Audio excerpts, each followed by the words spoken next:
Hello, and welcome again to Trust Check, where we bring you weekly reports on viral claims made on and off social media that are later found to be false or misleading. My name is Hajara Hussaini. Our job on the show is to give you our verdicts on viral claims in circulation that have citizens asking so many questions.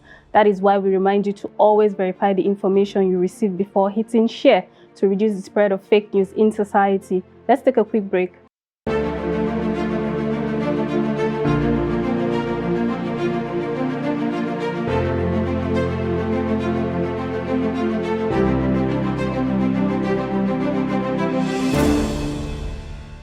Welcome back. Information shared on social media travels fast and always makes its way to the offline space, thus increasing the spread of fake news. And the era of social media has given untrained individuals the power to break news and disseminate unverified information, which is mostly found to be false or with the intent to instigate violence. So sometimes ask yourself if a story is too good to be true. Does it come from a credible source? Is it verifiable? How are people reacting to it?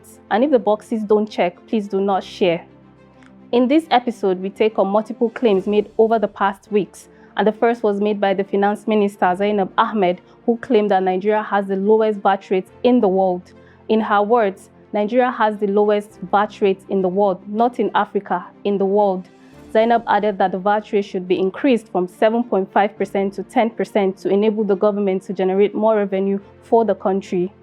Contrary to the minister's claim, we discovered that there are several countries with VAT rates lower than Nigeria.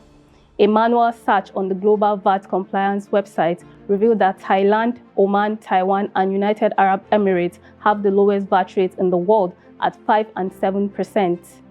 Further search on each country's website confirmed that the numbers are accurate. The Thailand website shows that the VAT rate stands at 7% since its implementation in 1992. Meanwhile, on the Oman, Taiwan, and UAE websites, the rates stand at 5% for each country. Hence, the claim by the Finance Minister that Nigeria has the lowest VAT rate in the world is false. The next claim was made on social media suggesting that the All Progressives Congress APC vowed to form an interim government against the then ruling party PDP if the 2015 general elections were rigged. The claim surfaced shortly after the Department of State Services DSS issued a public warning on a plot for an interim government. It will be good to see the DSS naming and also shaming these identify anti-democratic forces. It will be a good thing if they are named and they are shamed in the process. But you will see that the Nigerian political environment is always charged. It's always charged, whether before election or after election.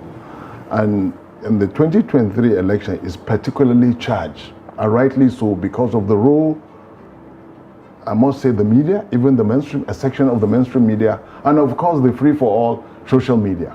The social media, rightly or wrongly, prime some people to think that certain people were going to win the election.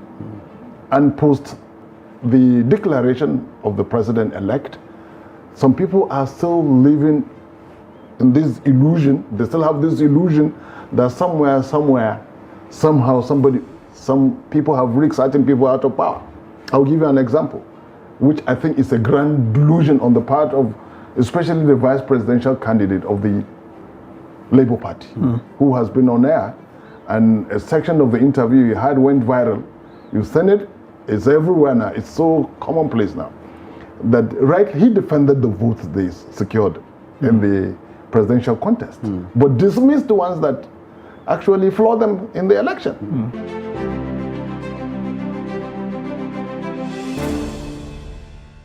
Investigations revealed that the APC had threatened to form a parallel government if elections were rigged in favor of the PDP in 2015. Without extensive road development, a lot of the economic plans and ideas may not happen or may not happen as quickly as we want. So it's a very important aspect of the work that we intend to do. There are several different, I don't want to go into all the details of the several networks that we think are important across the country.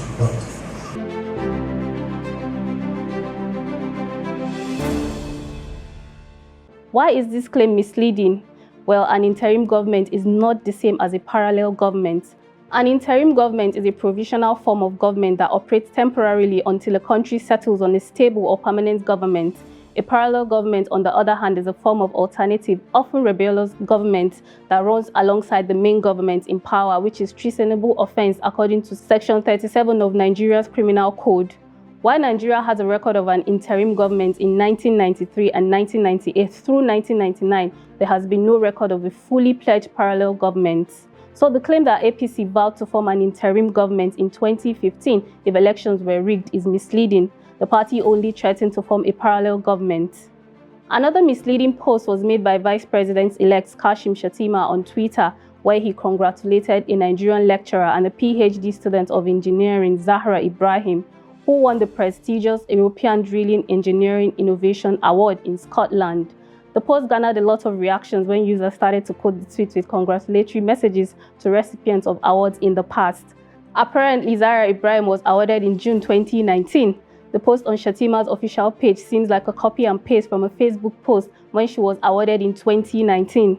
Some Twitter users further commented that Shettima had to make a post following Peter Obi's congratulatory post to Israel Adesanya, which led him or his media team to share an old post. Going further, a chieftain of the All Progressives Congress, Femi Fani-Kayode, posted on his Twitter handle stating that Peter Obi was arrested, detained and deported back to Nigeria from the United Kingdom. It is no longer news that Fani has been a vocal critic of Obi and the obedience. The tweet reads,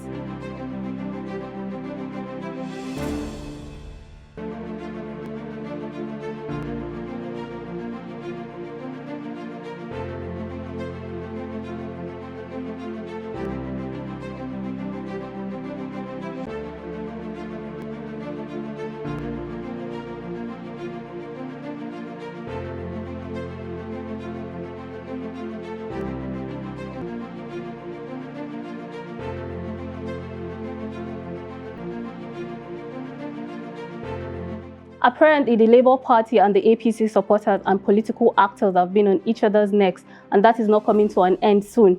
However, TrustCheck confirmed that Peter Obi was indeed detained in London by immigration officials over allegations of impersonation, but was not deported as the tweet suggests. Hence, the claim by Fani Kayode is false.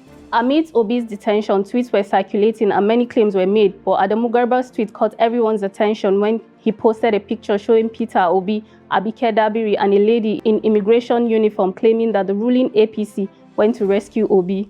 The photo was clearly a Photoshop, but TrustCheck subjected it to verification, and it revealed that it was indeed poorly photoshopped, and the pictures were from different occasions. Some Twitter users pointed their disappointment in Garba, while others tweeted that his actions did not come as a shock. While many Nigerians hope that there will be a decline in the spread of misinformation and disinformation after the 2023 general elections, it seems as though the end of the elections brought about an increase in the spread of fake news in the country.